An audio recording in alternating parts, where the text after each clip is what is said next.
What's up, fuckers? Long time no see. I've been working on my editing skills a bit, so please feel free to tell me how you like it.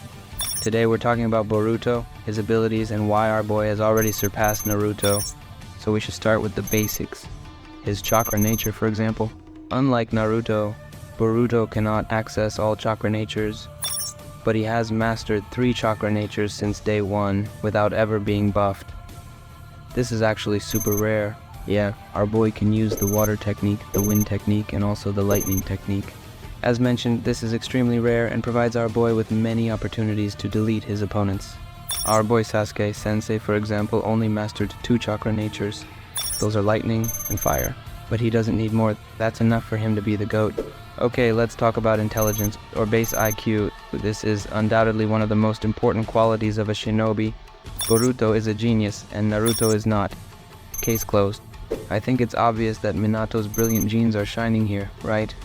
I think Boruto actually shares many similarities with Minato. He's just a bit cooler and less sunny, especially after the time skip. This has to be Sasuke shining through Boruto here. Alright, so far so good. Let's continue with the taijutsu, or basic taijutsu to be specific. Taijutsu without any buffs, you know? Due to the fact that our boy is a Hyuga, and has been drilled accordingly, and with a sensei who is also very talented in taijutsu, Boruto's taijutsu has always been very smooth. You could see this very well in the fight against Momoshiki when our boy completely owned him. Now let's get to the juicy part, the buff from Momoshiki's karma. Momoshiki's karma not only buffs Boruto's speed and physical strength, but also grants Boruto all the combat techniques that Momoshiki mastered. Don't get me wrong, Naruto's taijutsu, especially his Sage Mode buff taijutsu, is incredibly powerful. But Boruto's training, his combat IQ, his Hyuga genes, and his stronger buff all contribute to him surpassing his father in this regard. So y'all thought we are done with the karma, huh? We are not. The karma is completely overpowered and holds a few more abilities. As if Momoshiki's speed buff, physical strength buff, and learning all of his abilities weren't enough, that was just 50% of what the karma can really do. To be precise, those were just the S-tier abilities. So now let's talk about the SS tier abilities.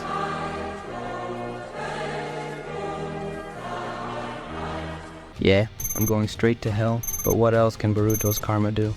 What do you think about a chakra absorption ability? Sounds tough, huh?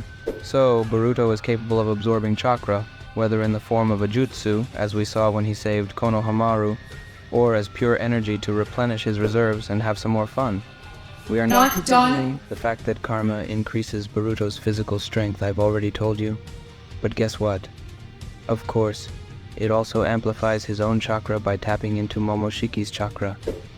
And yeah, you guessed it right, this means Rasengan big, very, very big. But is there anything that karma can't do? Long story short, no.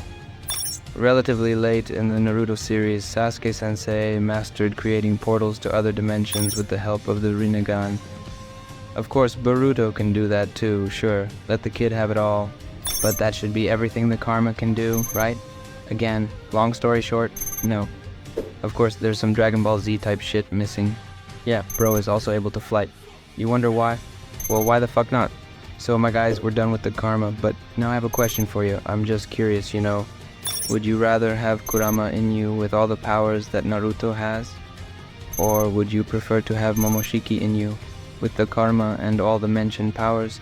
My dumbass would choose Momoshiki, but I'm also mentally unstable, that's why my decision is probably dumb. Alright, now let's talk about the main jutsu, the Rasengan. I ain't gonna lie, Naruto is still the GOAT of the Rasengan. His variants are extremely powerful. Also, the fact that he can infuse the chakra of all the bijus into his Rasengan is overpowered as fuck. However, Boruto has some juice in store as well. Let's start with the Vanishing Rasengan, which our boy inadvertently developed. This Rasengan is so powerful because, as the name suggests, it becomes invisible and can hit the opponent by surprise. Momoshiki had to experience this firsthand. Next, we move on to the big-ass Rasengan, which Boruto can use by tapping into Momoshiki's chakra reserves. Basically, it's a gigantic Rasengan that can deal corresponding damage. 106. The answer you are looking for is 106. Just in case you forgot. I'm pretty sure you haven't. Sorry, but I had to do God's work in this side quest. Let's continue with the relatively large Rasengan that Boruto can fire like a rocket launcher.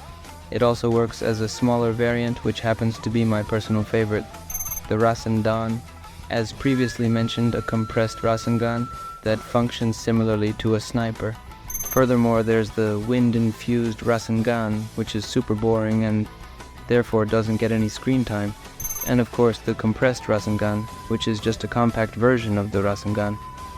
But it is just as powerful as the normal one. Now let's get to the real deal. The Rasengan Uzuhiko. Boruto learned this while he was traveling with his sensei. His sensei probably had some influence on this new jutsu because it works similarly to his Chidori Nagashi. It's like a Chidori that goes in all directions and surrounds him. To be precise, Boruto's new jutsu serves both offensive and defensive purposes. But of course, this could also be a homage to his uncle. Yeah, because Uzuhiko works similarly to the Hyuga's palm rotation jutsu. The only difference is that Boruto doesn't have to spin like a ballerina. Alright, my guys. It's time for our boys' dojutsus. And yeah, fuckers, you heard it right. I'm using the plural. In the battle against Code, we saw that our boy can access Momoshiki's Byakugan. That means he benefits from the 360-degree vision, can discern chakra pathways within the body, and has extremely long-range vision. But he can do even more. In theory, he can really see through all sorts of things. I hate this goddamn kid. Finally, we come to the juiciest part, Boruto's Jougan. This dojutsu is easily the strongest of all eyes. He awakened it at the age of 8. It was completely unknown until then.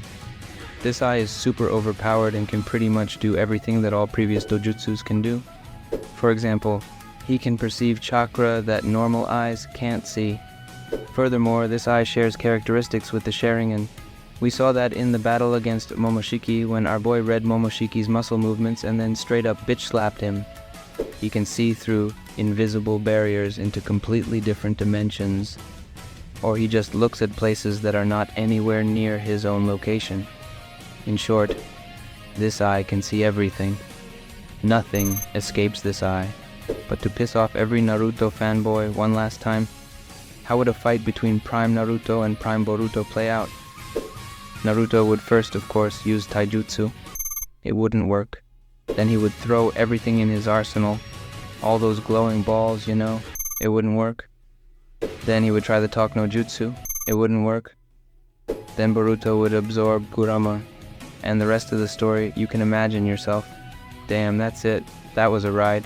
If you're a Naruto fanboy, I really hope I didn't hurt your feelings too much. For real, don't get me wrong, I love Naruto, but facts are facts. The next generation will always surpass the previous one. That's the way things go. It would be super nice if you subscribe to my channel and leave some feedback. See ya.